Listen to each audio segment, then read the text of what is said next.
웹스터 영어사전은 동시 발생을 관련되었거나 동일한 사건들의 우발적이지만 눈에 띄는 현저한 발생으로 정의합니다. 이 사전은 또 우발적을 우연에 의해 발생하는 것으로 정의하고 있습니다.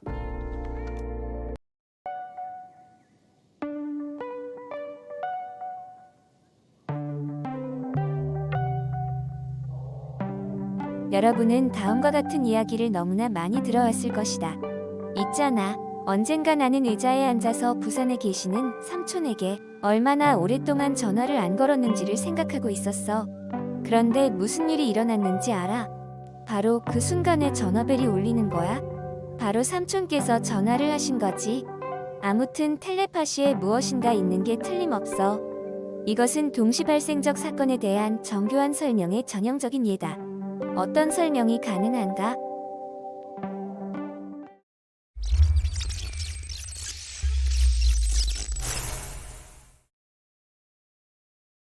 동시 발생은 우연에 의한 관련 사건들이 현저하게 동시에 발생하는 것일 뿐입니다.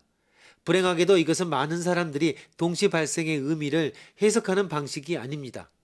동시 발생의 현저한 측면과 결합된 사건들에서 패턴과 의미를 찾으려는 경향성은 많은 사람들로 하여금 우연을 설명으로 간주하지 않게 만듭니다. 대신에 그러한 사건을 이해하기 위해서 정교한 이론을 추구합니다.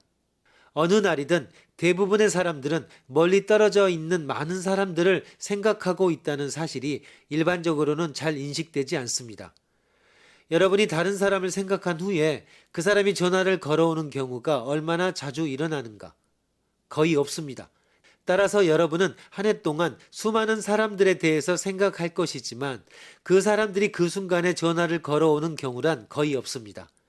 그러한 사건이 희박하기는 하지만 희박한 사건도 순전히 우연에 의해서 일어나는 것입니다. 다른 어떤 설명도 필요하지 않습니다.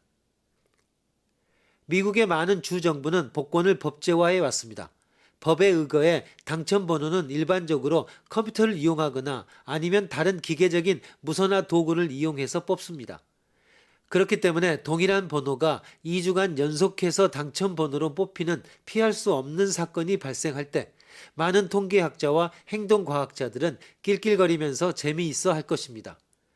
이러한 사건은 필연적으로 일반 대중으로부터 거친 항의를 불러일으키게 되는데 이들은 그 결과가 사기의 증거라고 해석합니다.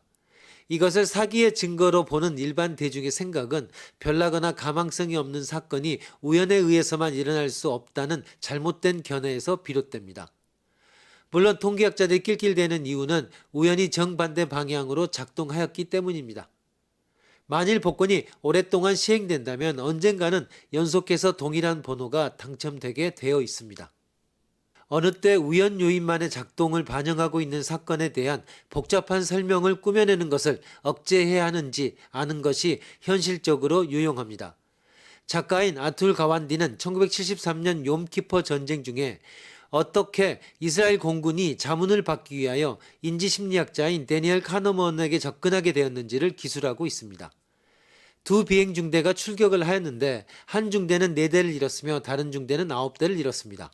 공군은 카너먼이 이러한 결과를 초래하게 만든 특정 비행 중대에 특별한 요인들이 있는지 조사해 주기를 원했습니다.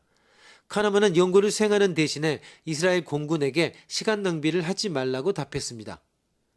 카너먼은 만일 공군 장교가 연구하였더라면 필연적으로 비행중대 간의 상당한 차이점을 찾아내서는 그 차이에 어떤 조치를 취할 수밖에 없다는 사실을 알고 있었습니다.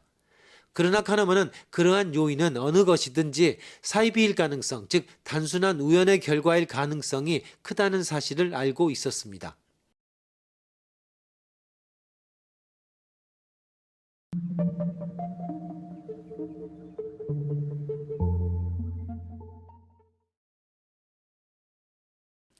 아포페니아라는 현상이 있습니다. 낡은 화장실 타일 바닥이나 얼룩진 리놀륨 바닥을 물끄러미 바라보다 보면 사람 얼굴 모습이 보이고 새나 동물이 웅크리고 있는 모습도 보일 겁니다.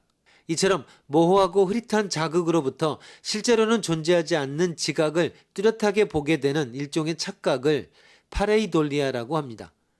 나무의 결이나 암석의 무늬 속에서 성모 마리아의 얼굴을 보았다는 식의 이야기들 역시 파레이돌리아에 기반하고 있습니다. 파레이돌리아는 주로 시각 자극에서의 착각을 지칭하지만 좀 더 광범위하게 있지도 않은 패턴이나 연관성을 찾아내 이를 믿는 현상을 아포페니아라고 합니다. 아포페니아는 외관상 서로 무관한 사물이나 사상 사이에서 연관을 보려는 성향이라고 정의됩니다. 그리고 이는 창조성의 근원이기도 하지만 지나친 성향은 정신 이상과 구분되지 않는다고 합니다.